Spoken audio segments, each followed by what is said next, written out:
प्रभु दर्शन में आपका स्वागत है। आज हम चलते हैं आत्मा से परमात्मा की ओर की अगली कड़ी में। तो आज हम जानते हैं क्या देवी देवता भी शराब का सेवन करते थे? क्या शराब पीना पाप है?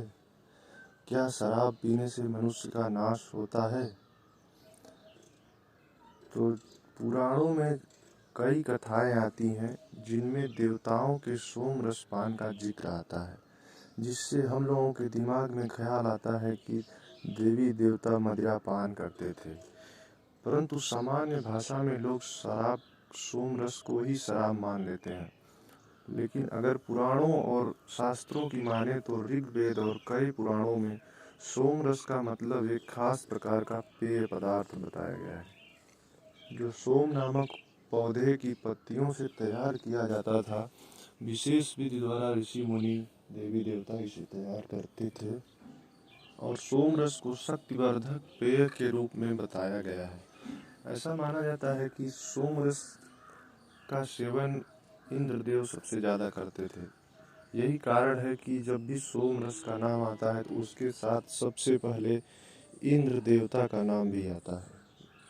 अगर शास्त्र की माने तो एक वृतासुर नामक असुर था, जिसके वध के समय इंद्र ने सोम रस का पान किया था, जिससे उन्हें बल की प्राप्ति हुई और उन्होंने वृतासुर का अंत कर दिया।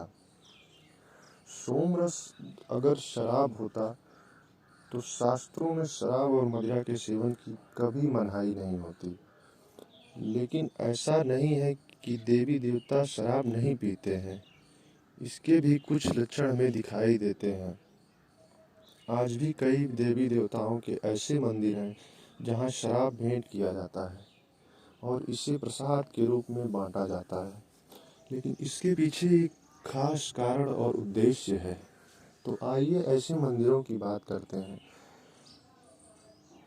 ये पहला मंदिर है, ये धर्म नगरी हरिद्वार में स्थित माता काली का दक्षिण काली का मंदिर है।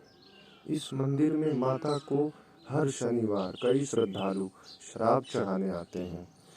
इसके पीछे मान्यता यह है कि देवी को शराब चढ़ाने से शराब की बुरी लत हमेशा के लिए छूट जाती है, यानी नशे से मुक्ति के लिए यहाँ शराब चढ़ाने की मान्यता है। दूसरा मंदिर आता है हमारा राजस्थान के नागौर जिले में स्थित है।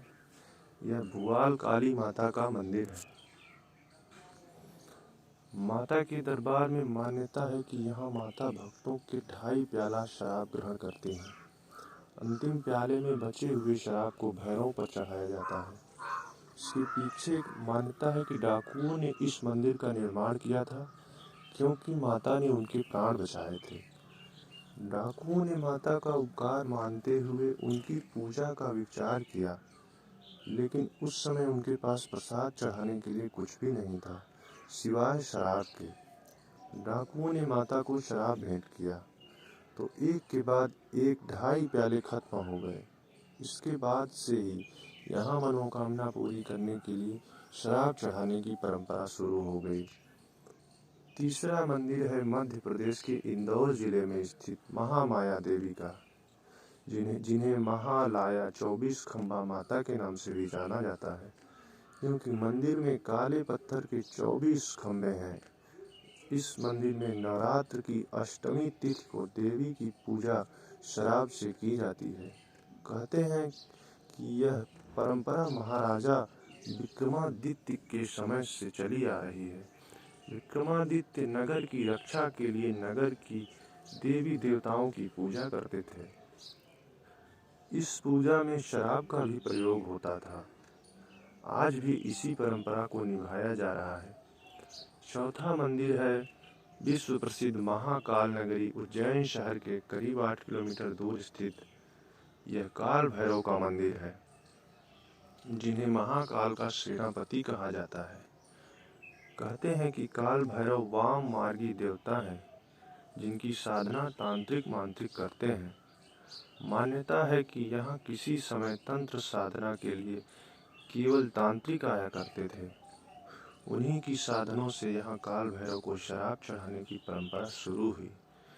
भैरव बाबा की खूबी यह है कि इनके मुख से शराब की बोतल लगाते ही बोतल खाली होने लगती है। शराब कहाँ चला जाता है, इस बात का पता आज तक कोई नहीं कर सका। अगला मंदिर राजस्थान में स्थित आमेर के किले में मां काली का है। कहते हैं कि यह राजा मान सिंह की इष्ट देवी हैं, जो शिला देवी के नाम से जानी जाती हैं। इसके बारे में यह कथा प्रसिद्ध है कि नगर की रक्षा के लिए राजा मान सिंह देवी की पूजा किया करते थे और प्रसाद के तौर पर शराब चढ़ाया करते थे।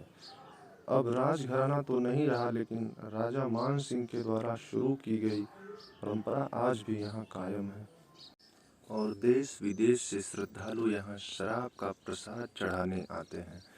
कहते हैं इससे भक्तों की मुरादें पूरी होती हैं।